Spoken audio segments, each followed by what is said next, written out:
Neemias.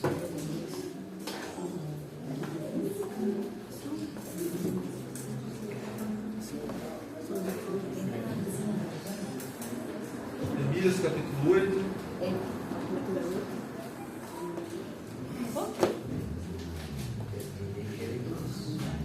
Neemias capítulo 8, versículo número 1.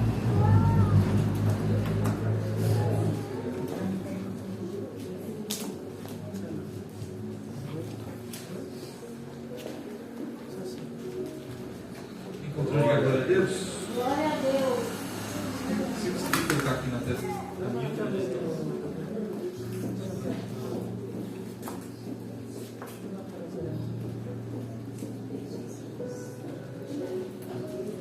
Glória a Jesus, aleluia a Deus. Glória a Deus. Glória a Deus, glória a Deus. Aleluia. Estou olhando aqui por enquanto o nosso encontraria. A minha Bíblia está numa tradução diferente. Mas vamos ver. Está escrito assim: Então, como se fosse uma só alma, todo o povo se reuniu na praça central, diante do portão das águas, e rogaram a Esdras, o escriba e mestre, que trouxesse o livro da Torá, lei de Moisés, que Yahvé, o Senhor, dera a Israel.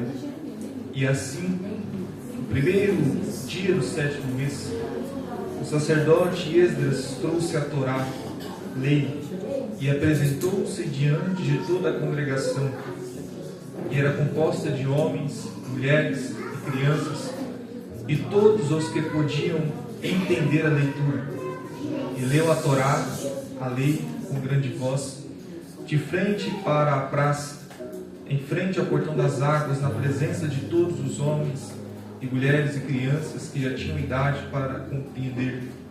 Esdras, o mestre, estava posicionado sobre uma plataforma elevada de madeira, construída especialmente para a ocasião. Ao seu lado, à direita, estavam Matitias, Sema, Anaías, Urias, Ilquias, Maazéias, e à esquerda colocaram-se Pedaías, Misael, Malquias, Razum, Rasbadana, Zacarias e Mesulão.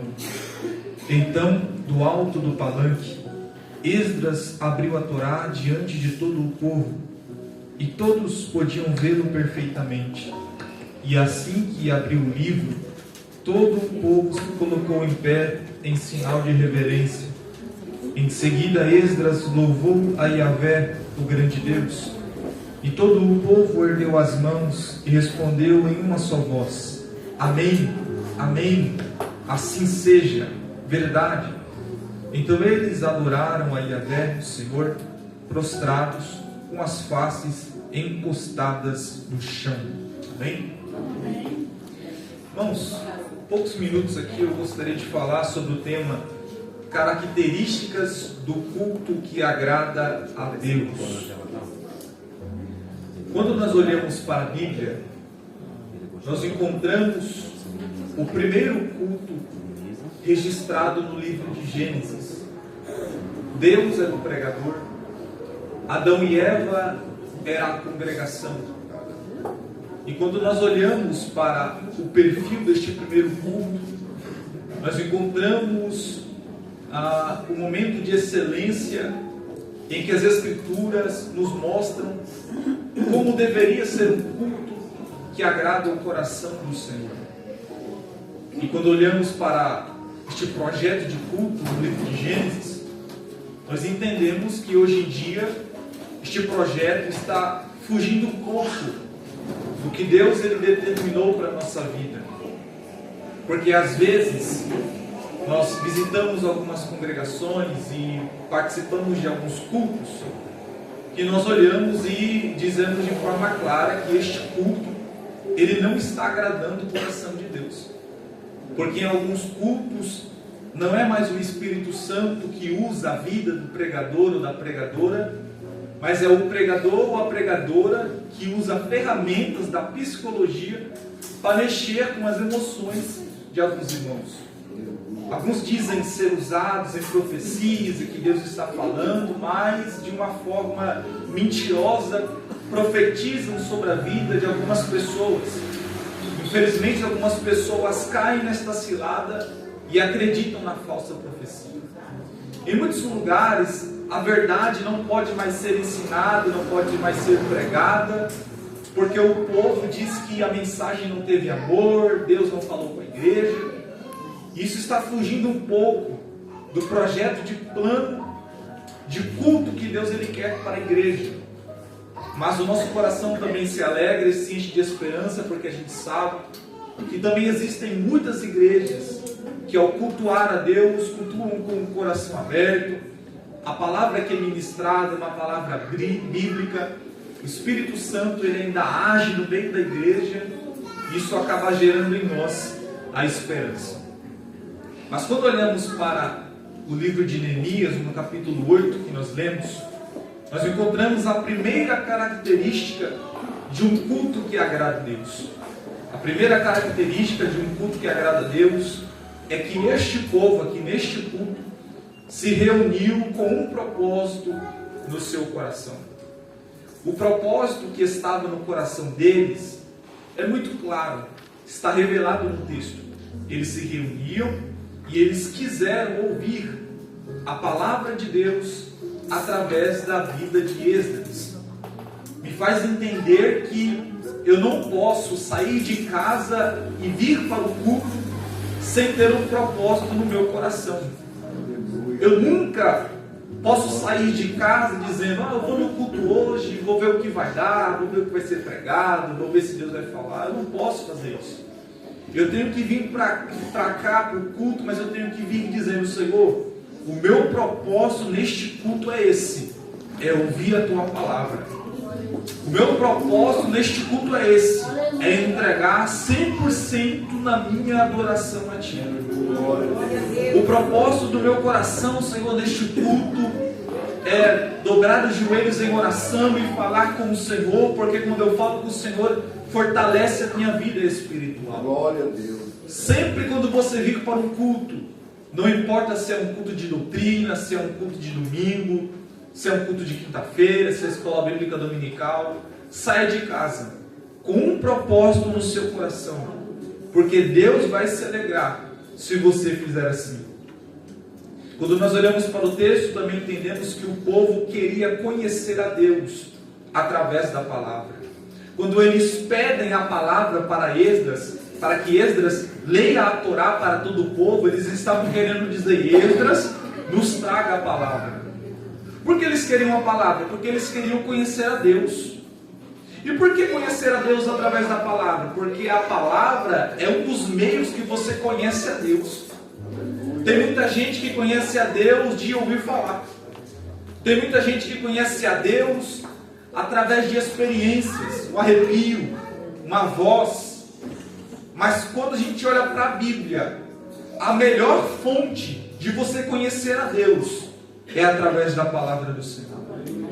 Só que eu afirmo com total certeza, se você diz conhecer a Deus, mas você não vai às Sagradas Escrituras para o conhecê-lo, você ainda não conhece.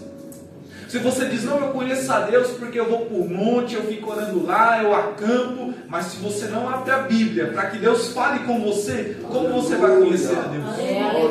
Então a melhor forma de você conhecer a Deus é lendo a palavra de Deus. Porque quando você está no seu quarto de joelhos dobrados, orando, você fala com Deus. Mas quando você abre a sua Bíblia, é Deus que fala com você. Glória a Deus. Aleluia. E o pedido deles revelou o que estava no coração deles. Por quê? O propósito deles qual era? Conhecer a palavra de Deus. E qual foi o pedido deles? Esdras, nos traga a palavra de Deus. Então aprenda isso. Todas as vezes que você faz um pedido no culto, o pedido que você faz vai revelar aquilo que está no seu coração. Glória a Deus. Tem gente que vem para o culto e pede coisas que não agradam a Deus. Pede para Deus aquilo que não é dele. Pede para Deus aquilo que a Bíblia não deixa ele ter porque é pecado. Pede para Deus coisas egoístas. Pede para Deus só para si. Pede para Deus para que ele venha crescer e os seus irmãos vão ficar para trás. Mas também tem aquelas pessoas que quando vêm para o culto, pede a Deus e intercede pelos que ficaram em casa. Tem aqueles que quando vêm para o culto, Senhor, salva o meu irmão que está perdido. Tem aqueles que quando vêm para o culto, Senhor, hoje eu não vim pedir para mim, mas eu te peço, salva minha mãe, salva meu pai, salva os meus amigos.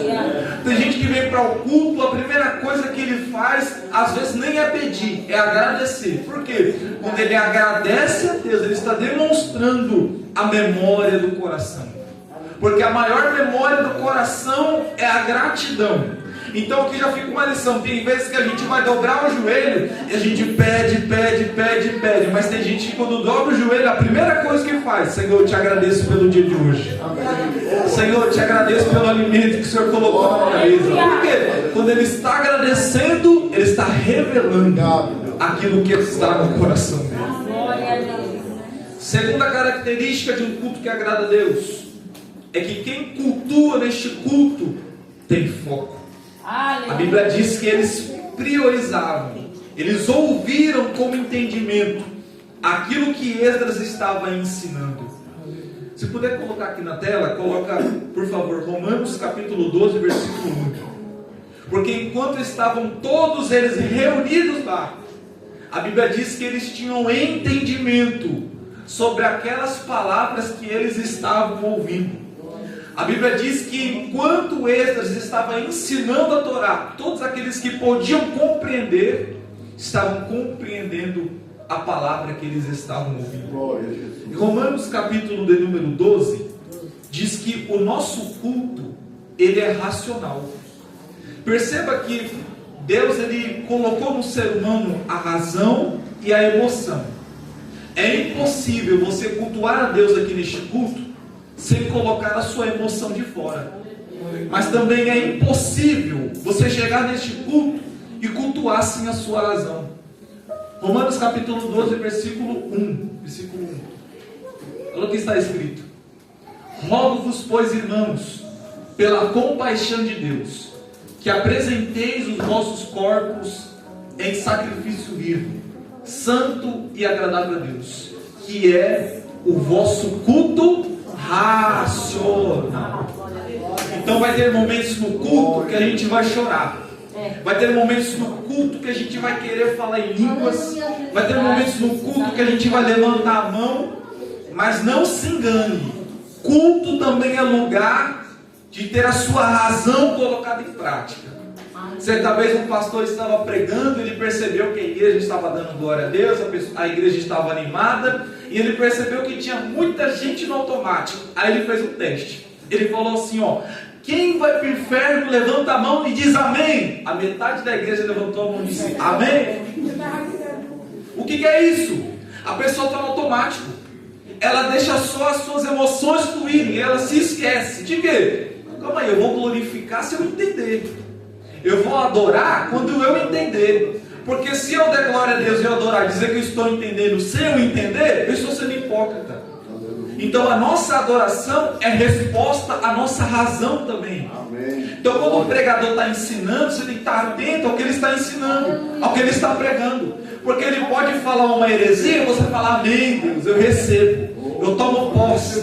E às vezes é algo que traz malefícios à sua vida. Então o nosso culto tem que ser emocional, mas também tem que ser um culto de razão. Senhor, eu estou te adorando, mas eu sei porque eu estou te adorando. Senhor, eu estou chorando, mas eu sei porque eu estou chorando. Senhor, eu estou dando glória, mas eu estou dando glória porque eu estou entendendo que o Senhor está falando comigo. É por isso que eu estou te adorando. Aí o texto diz que eles ficaram desde manhã até entardecer, ouvindo aquela palavra. Por quê? Porque eles estavam priorizando aquilo que estava os edificando. Pensa comigo, irmãos. Todo aquele povo ouvindo aquele ensinamento, de pé, escutando Esdras ler e ensinar a palavra. Será que aquele povo não tinha alguma coisa para fazer? Claro que tinha. Eles tinham seus afazeres do dia a dia como a gente tem. Mas eles ficaram lá. Por quê? Eles estavam priorizando a mensagem que estava edificando a vida deles. Então eu vou te dar um conselho aqui essa noite. Se você faz algo no seu dia a dia que edifica a tua alma Então priorize.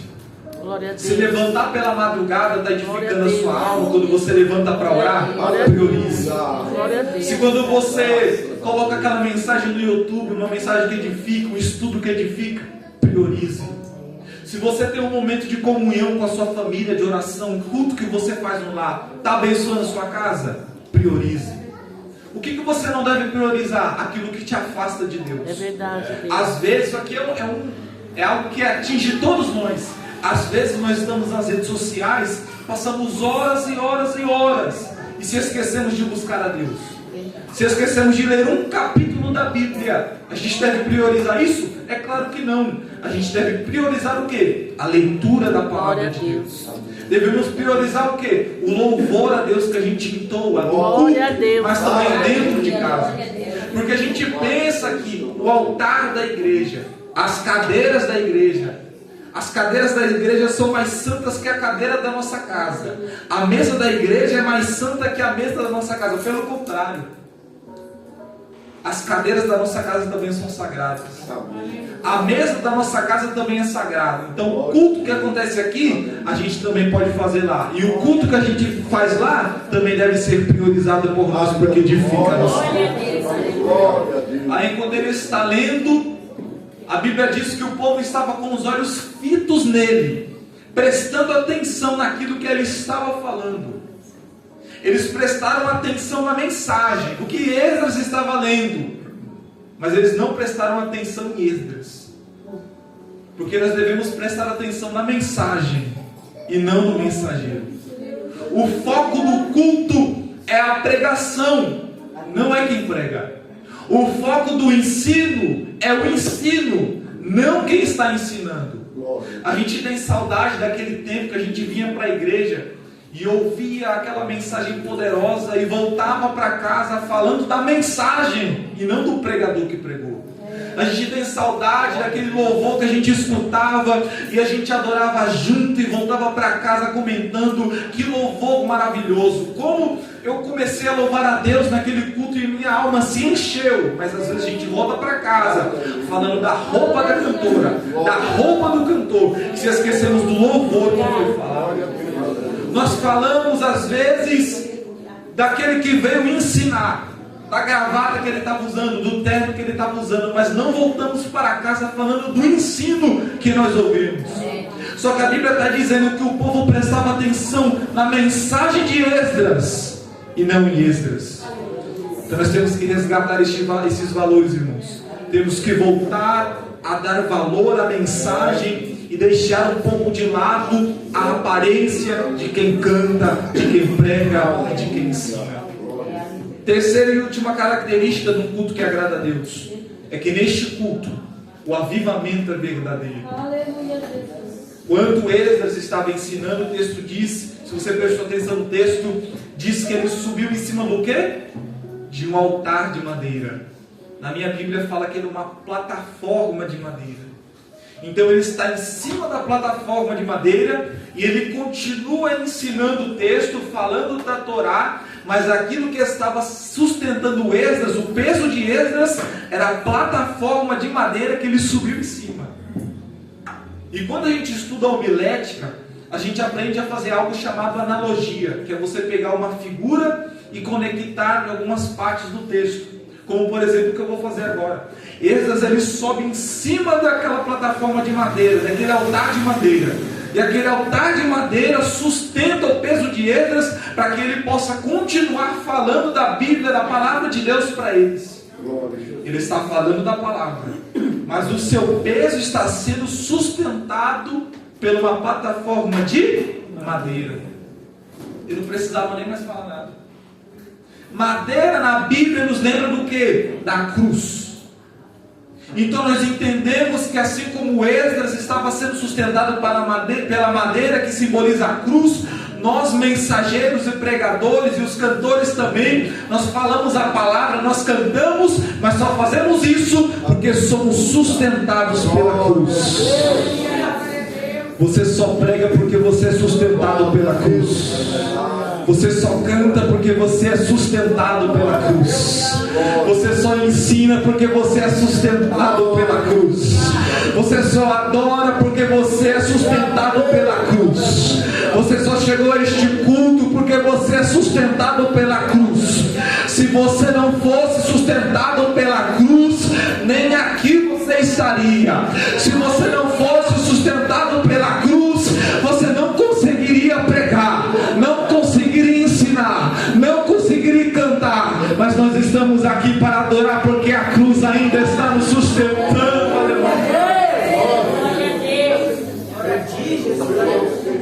Aí o mais extraordinário é que o próprio texto diz que ele sobe em cima da plataforma de madeira, mas o próprio texto diz que ele não subiu sozinho. Subiu Esdras, mas também subiu outras 13 pessoas junto com ele em cima da plataforma de madeira. Glória a Deus. Então ele é sustentado pela madeira, pela plataforma, mas também tem mais outros 13 que são sustentados pelaquela plataforma de madeira. Por quê? Porque eu sou sustentado pela cruz. A minha igreja é sustentada pela cruz, mas a minha igreja não é a única sustentada pela cruz. Eu não sou o único sustentado pela cruz. Tem muita gente por aí que estufa o peito, abre a boca e diz: a minha igreja vai para o céu e a sua não vai. A minha igreja vai subir e a sua vai ficar. A minha igreja é a única sustentada pela cruz. A minha igreja é a única igreja verdadeira. Mentira. A minha igreja vai para o céu, mas também outras igrejas que são sustentadas pela cruz também vai para o céu. Sou pregador, vou para o céu, mas também outros pregadores também vão para o céu. A nossa congregação já está marcada para subir, mas outras congregações também estão marcadas para subir. Eu vou falar algo aqui, vai chocar alguém, mas eu vou falar. A igreja da parede branca, que é sustentada pela cruz, quando tocar a trombeta ela sobe. Mas a igreja da parede preta, que é sustentada pela cruz, quando tocar a trombeta ela vai subir também. O pregador que não tem barba, ele vai subir porque ele é sustentado pela cruz. Mas aquele que prega a verdade é sustentado pela cruz e tem a barba, vai subir também. A cantora que canta de saia e vestido é sustentada pela cruz, ela vai subir. Mas a cantora que canta de calça também, que é sustentada pela cruz, ela vai subir também. Porque o que determina quem vai subir para o céu não é a roupa, não é a cor da parede, não é o volume do som, é se é ou não é sustentado pela cruz. Só quem é sustentado pela cruz. Levanta a mão para cima e dá glória para Jesus. Aleluia. Glória a Deus. Glória a Deus. Aí o texto diz que quando o culto estava acabando e Esdras continuava lendo Glória a Deus. a lei, que é a palavra de Deus, o povo começou a reagir. Você lembra que a gente tem razão, mas também tem emoção. E enquanto eles estão reagindo, o texto diz que o povo erguia as mãos e dizia amém, assim seja, verdade. Quando você estuda na Bíblia de Gênesis a Apocalipse, o que significa o levantar de mãos no culto, você vai aprender que levantar as mãos no culto é sinal de recebimento de bênçãos também. Além de você adorar, quando você levanta as mãos é sinal de recebimento de bênçãos. Lembra da bênção apostólica? A gente levanta as mãos e a gente está recebendo a bênção apostólica. Mas eles só levantaram as mãos para receber as bênçãos no final do culto, porque no começo do culto começou como? Eles ouviram a palavra de Deus, eles receberam a palavra de Deus, eles absorveram a palavra de Deus, eles prestaram atenção na palavra de Deus. Glória a Deus. E tem gente que vem para o culto e na hora da palavra é a pior mensagem para ele. É o momento que ele quer sair, é o momento que ele quer mexer no celular, é o momento que ele quer conversar. Por quê? Porque o momento da palavra para ele não interessa. Aí no final do culto ele está com a mão erguida: Deus, eu estou recebendo a minha bênção, Deus, eu estou sendo abençoado. Mas só recebe bênção no final aquele que recebe a palavra no começo. Só é abençoado no final aquele que ouve a mensagem no começo.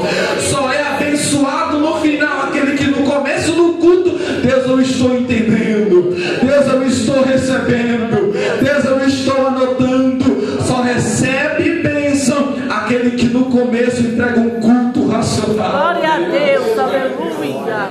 E para terminar, o texto diz que além de levantar as mãos, eles se abaixavam com os seus rostos no chão e adoravam a Deus e choravam. Olha como é que terminou o culto, irmãos. O culto não terminou com eles pulando, o culto não terminou com eles glorificando, o culto não terminou com batismo no Espírito Santo, línguas estranhas. Como é que terminou o culto? O povo chorando. Eita, Jesus, o povo com o rosto no chão. Por quê? Rosto no chão é sinal de humilhação. Aleluia. E além de se humilhar, eles ainda estavam chorando.